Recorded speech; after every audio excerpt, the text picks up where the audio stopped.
Nessa aula vamos falar sobre o método construtor e vamos iniciar uma parte prática muito interessante, que vai ser uma prática, né? Vamos fazer uma prática, código, mão na massa, de uma situação bem corriqueira do nosso dia a dia. Mas antes de entrar nesse caso real, vou explicar rapidamente, né, de forma bem conceitual, o que é o método construtor. E daí a gente explica, né? Como é uma explicação, é um assunto muito pequeno, eu vou englobar dentro desse exemplo, certo? Com outras coisas também, para a gente complementar o aprendizado de orientação a objetos, tá certo? O método construtor no PHP é um dos métodos mágicos, né? Um dos muitos métodos mágicos que o PHP possui. Eu vou falar disso um pouquinho mais sobre métodos mágicos nas próximas aulas.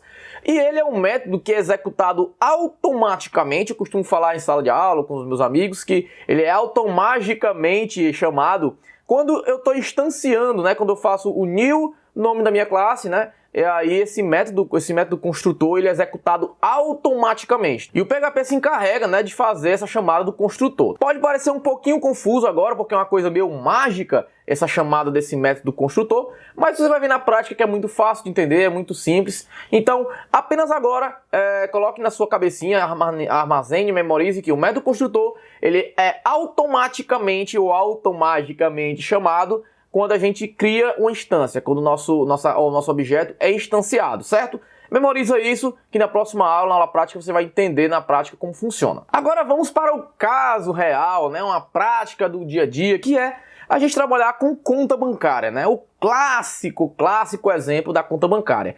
Vocês podem ter visto também isso aí em outros lugares, que é um exemplo muito bem utilizado, porque a gente consegue fazer muita coisa com o exemplo da conta bancária, tá? Mas a forma que eu vou fazer aqui vai ser um pouquinho diferente, vai ser mais um pouquinho de coisa, vai ter uma série de coisas bem melhores do que uns exemplos simples que vocês veem por aí, o que vocês viram por aí na internet, ou vocês viram por aí em aulas, em sala de aula, em cursos e etc. Coloca aí no painel o diagrama de classe que a gente vai utilizar aqui nessa aula, né? Nós vamos transformar esse diagrama em código, como eu falei na aula passada, e vocês podem perceber que temos aqui, por exemplo, a agência, o número, o tipo, o titular, o saldo e o atributo chamado ativo como atributo. Você já é craque no diagrama de classe, já sabe que essa segunda parte ela representa os atributos. Você sabe que a parte de cima ela representa o nome da classe. Você sabe que a parte de baixo, a terceira parte desse retângulo, representa os métodos, tá?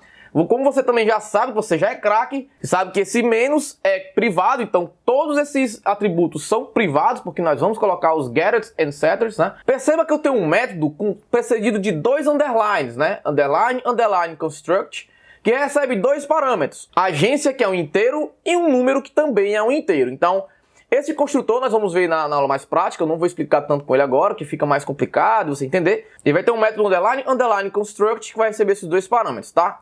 Dica, toda vez que você vê no PHP métodos com underline, underline, é muito capaz, né? Bem capaz de ser um método mágico, certo? Você pode escrever um método underline, underline, um nome que você quiser, tanto que você não coloque o mesmo nome que tem nos métodos já definidos dentro do PHP, certo? Apenas uma dica, eu vou reforçar isso aí na aula prática. Antes de continuar nos métodos, perceba que o saldo, certo? Ele é um float, como você já sabe, que 2 pontos. E o que sucede depois do 2 pontos é o tipo. E perceba que tem igual a 0. Isso quer dizer que o valor padrão dele, né? O valor padrão dele é 0. Mesma coisa para o ativo. Ele recebe um valor booleano com um valor falso. Então nós temos os getters and setters de cada um. Set agência, set número, get número. Set tipo, get tipo. Nós temos o get titular. E perceba que nós não temos o set saldo, né? Porque o saldo vai ser controlado por dentro da nossa classe. A gente não pode fazer com que intervenções externas mexam no saldo da conta. Lembra a questão de segurança que a gente viu lá na aula passada da venda, né? Então, a gente não pode deixar que ninguém mexa no saldo. Quem mexe no saldo é a própria inteligência da conta, certo? Esse método ativo que você está vendo aí, ele na verdade é a mesma coisa que o get ativo, tá? É apenas nomenclatura para atributos booleanos que é usado, que ao invés de botar get ativa, que é obter ativa, fica exativa, que seria está ativo. Então a leitura fica melhor, mas é a mesma coisa do get ativo. Você pode utilizar os dois, tá? Mas para atributos booleanos, geralmente a gente utiliza o exativo, que fica melhor a leitura. Mas isso é apenas a leitura, tá? Isso não vai influenciar em nada no nosso código, isso não vai influenciar nada no funcionamento da nossa classe, tá certo? E daí nós temos os métodos operacionais, né? Nós vimos agora os getters e setters, e agora nós temos os métodos operacionais, né? Que você pode ver aí, que é o abrir, o encerrar, o depositar, o sacar e processar cobranças, tá? Apenas o processar cobranças, né, dos operacionais é um método privado, tá? Que eu quero exemplificar para você como funciona o método privado, para que serve, né? E dentro de algum desses métodos nós vamos chamar o processar cobranças, para você ver que esse método apenas faz rotinas de dentro da própria classe, tá? Nenhuma intervenção externa, nenhuma outra classe vai poder mexer nesse método, nem usar esse método. O abrir conta, ele vai apenas transformar o nosso atributo ativo de false para true, certo? O abrir conta vai fazer exatamente isso. O encerrar vai fazer o contrário, né? Ele vai transformar a nossa conta em ativa para inativa, ou seja, o nosso atributo ativo, né, ativa, vai ser de true para false, tá certo? O depositar, nós vamos aumentar o valor do nosso saldo com o valor que vai ser depositado, que eu recebo um valor como argumento desse método. O sacar, a mesma coisa, só que eu vou retirar do saldo esse valor, né? Eu vou sacar, então eu vou retirar desse valor o saldo. E o processar cobrança vai ser um método apenas que vai escrever um string, apenas para você ver como funciona, como a gente deve fazer a utilização de métodos privados. Mas para a gente executar essa classe, né, para a gente executar essa rotina, nós temos que ter algumas regras, né? Nós temos algumas regras que têm que ser feitas por medidas de segurança, né?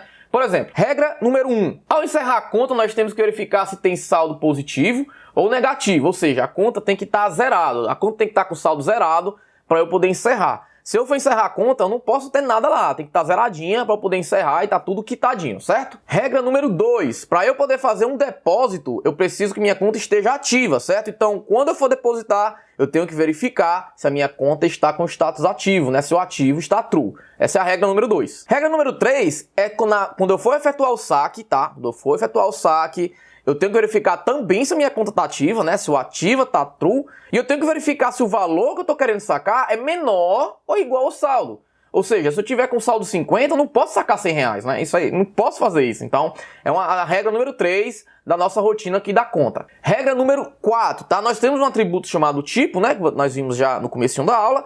Esse tipo, ele só pode ser CC, de conta corrente, e pode ser CP, de conta poupança. Qualquer outro tipo de valor, a nossa classe ela tem que dar um aviso para dizer que não pode utilizar esse valor. Só pode ser CC e CP. Regra número 5, o usuário não vai poder trocar o tipo de conta, certo? Se eu criei uma conta e ela é conta corrente, ela vai ser conta corrente o resto da vida. Por mais que eu coloque 7 tipos lá, conta poupança, né? Ele não vai trocar, certo? Ou seja, coloquei conta corrente, ele vai ser pro resto da vida conta corrente. Mais uma regrinha aí para nossa rotina. E por último, a regra número 6, que é o seguinte: quando for conta corrente, né? Se for CC, o nosso saldo vai iniciar com R$20, tá? Uma regra aí pra gente brincar um pouquinho mais.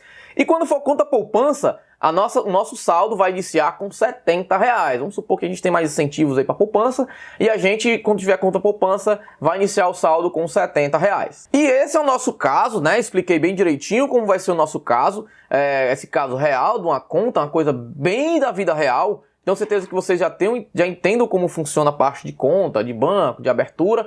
Então, com essa rotina, com essas regras, com esse diagrama principalmente que está aí na sua tela, nós vamos na próxima aula botar a mão na massa, transformar isso aqui em código e fazer todas essas rotinas, essas regras que a gente acabou de falar aqui, tá certo? Então encontro você na próxima aula, né? Você deve estar se coçando para fazer aí essa rotina, mas na próxima aula nós vamos botar a mão no código e vamos desenrolar aqui essa conta, certo? Vamos botar a mão no código, vamos escrever tudo isso aqui de acordo com as regras que a gente falou, beleza? Eu encontro você na próxima aula.